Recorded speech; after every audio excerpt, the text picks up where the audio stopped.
really honored to be here with you because the Women's Intercultural Network has really been a great partner at the United Nations, and it is no exaggeration to say that organizations like WIN are what really make the United Nations stronger. So thank you very much for your efforts in doing that.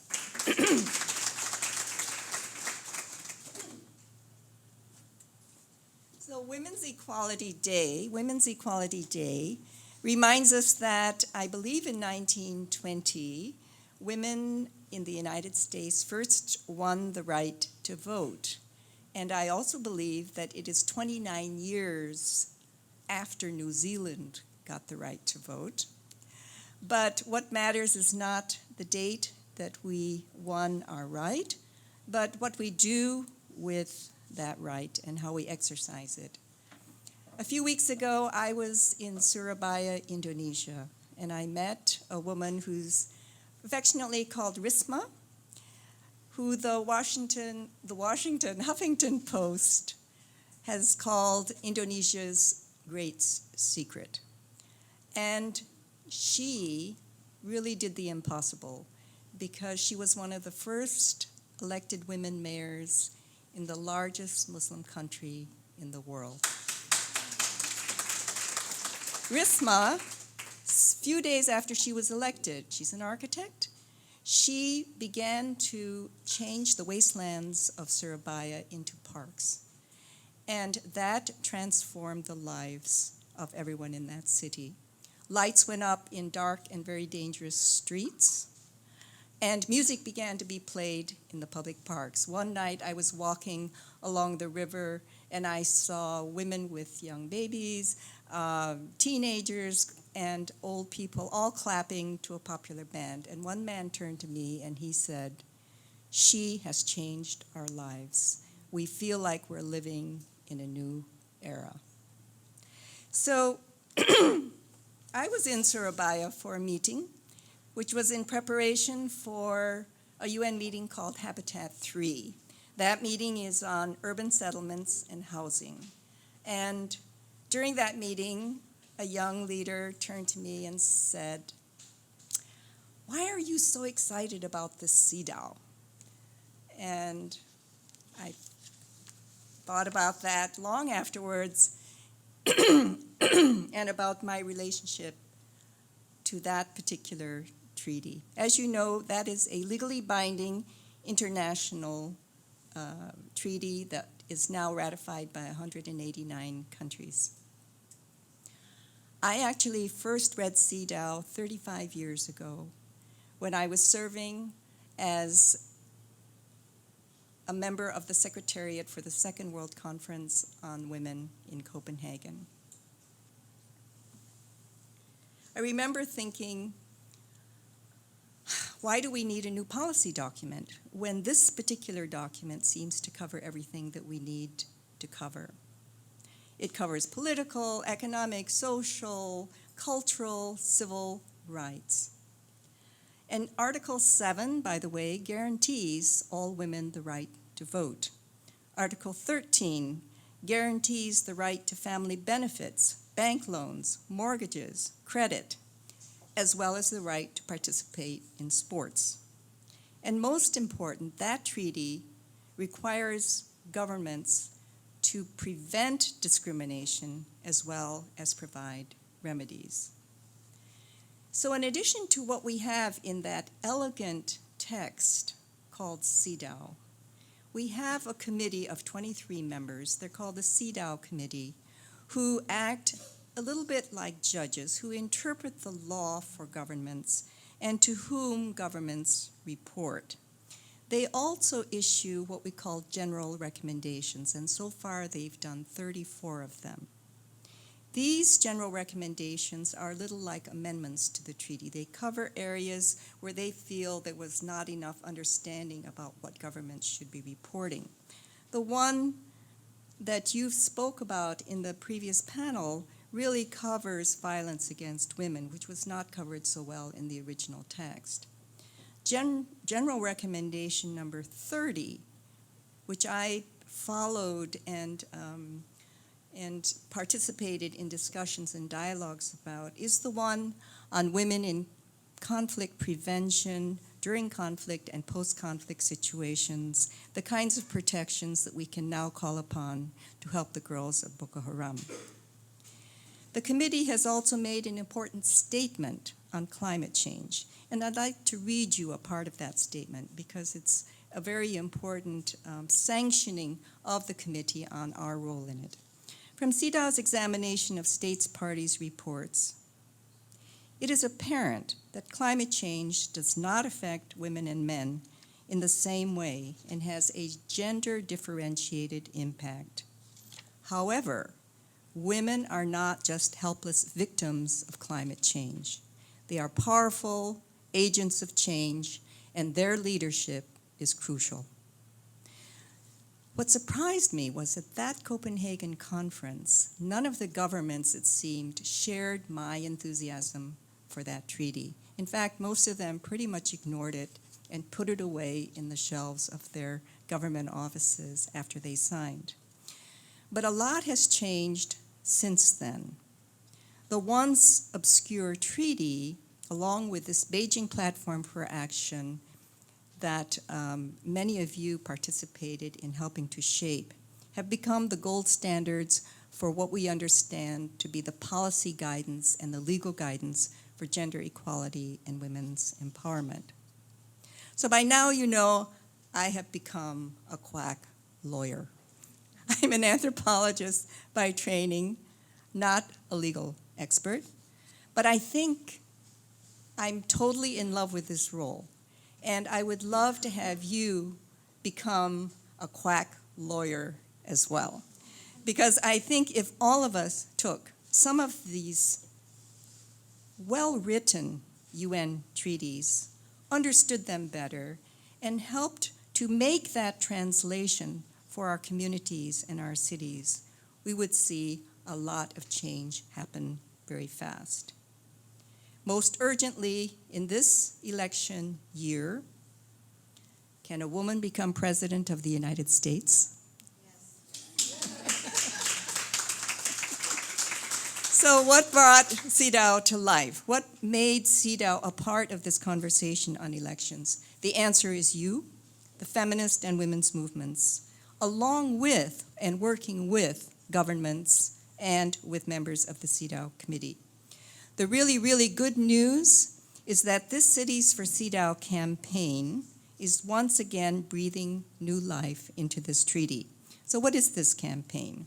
A lot of you in this room probably can explain it as well as I can, but I wanted to share with you my own experience with it and my own sense of what it means to me. When I look at the issues that the UN is grappling with today, I think the number one issue for our entire world is climate change. If we don't get that right, we are going to unravel so much progress that we've made in the areas of equality and development and peace. So our Cities for CEDAW campaign has to keep that vision. And we do have to get gender equality and women's rights there to create a much more resilient and vibrant democracy, because it is democracies that is going to help move this agenda to its right place. And why should we be hopeful? Because dear San Francisco in 1998 adopted CEDAW as a city ordinance, meaning that it was legally binding. It was a wonderful moment in UN history because it was the first time that a UN treaty had ever become legally binding at the city level. And using that leverage, dramatic changes were made in how the city evaluated the impact of public spending on women's welfare, gender stereotyping in public works and transport, and the most important part of the climate change equation. And gender balance in the fire and police departments became possibilities. As many of you know, between 1998 and 2013, other cities, including Los Angeles and Berkeley, as well as the state of California, and we hope the state of Oregon, enacted similar initiatives. Then in 2015, when I was chair of the NGO Committee on the Status of Women in New York, we collaborated with the Mayor's Office of San Francisco, the San Francisco Department on the Status of Women with Dr. Emily Marassi and Marilyn Fowler of WIN to launch a Cities for CEDAW campaign in the United States. As part of his commitment to this campaign, imagine our surprise when we learned that Mayor Garcetti of Los Angeles issued an executive directive on CEDAW in 2015. Part of this was a 5-part report that was laying the basis, the picture of what Los Angeles looked like in its leadership, women and veterans, education, and women in the workforce and public safety. And that executive director on CEDAW created a gender equity coalition powered by the Commission on the Status of Women in New York. He is my hero at this point. So here in California, we know that other cities are moving, and you will forgive me if I do not mention your particular effort, but I would like to congratulate Irvine, Santa Barbara, Santa Monica, as well as Orange County for your grassroots work in this campaign. You join Ashland and Eugene in Oregon, Kansas City, Louisville, New York City, Pittsburgh, Sarasota, Washington, D.C., Miami-Dade County, Wake County, and many more other initiatives at different levels who are moving in the direction of San Francisco and Los Angeles. I can also add from my own meetings with city officials, Reykjavik in Iceland, Port of Spain, Trinidad, Tobago, Taiwan, and also Vienna of Austria are interested in this campaign. We need and we appreciate you all. I love this campaign. First of all, I love it because it shows that city officials, when they work together with the women's movement, come up with very, very creative ideas on how to make the UN relevant to what's happening locally.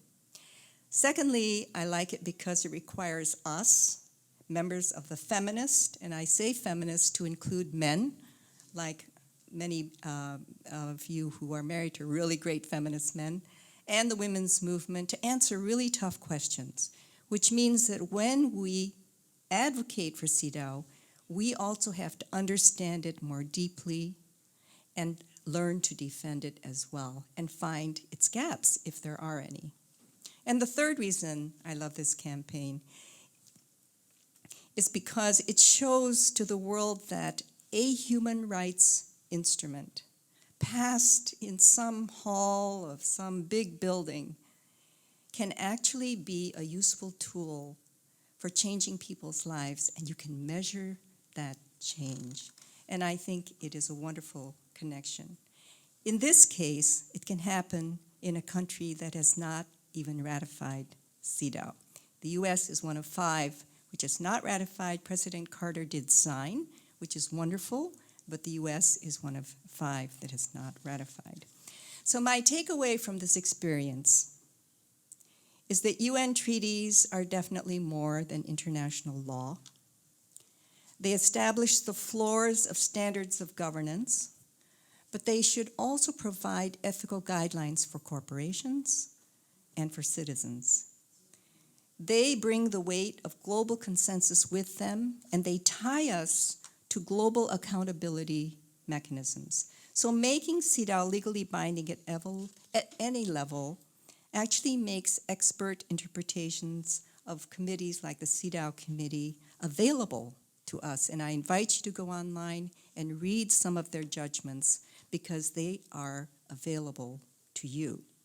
The naysayers in many countries complain that this is interference in our domestic laws. And I have to say, this makes our good laws better.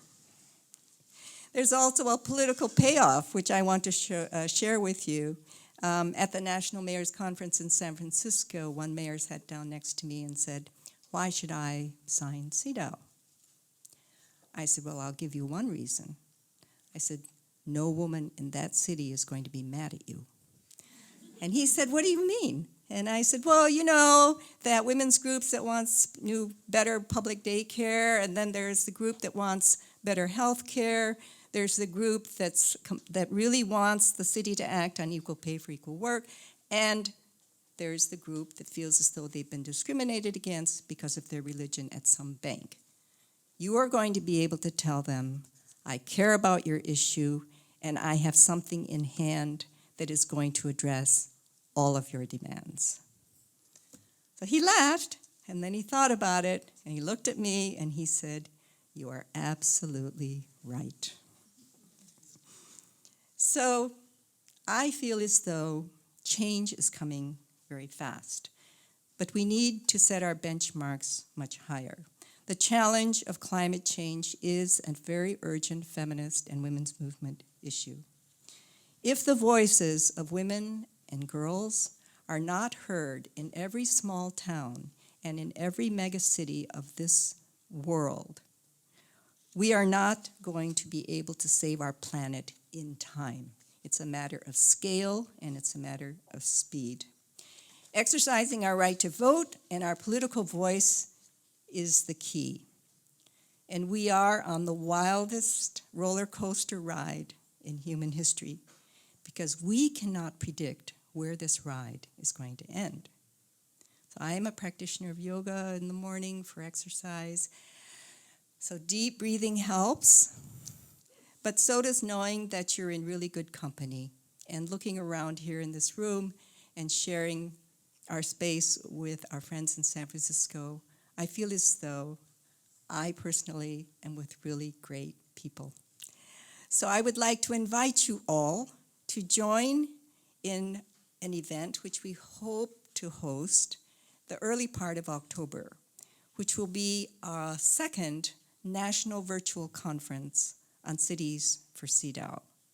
And with that, I would like to thank Win once more for the award I have to receive, which I'm going to be happy to see very soon. To our friends in San Francisco for your support for Cities for CEDAW, and to all of you for being my personal inspiration. Thank you.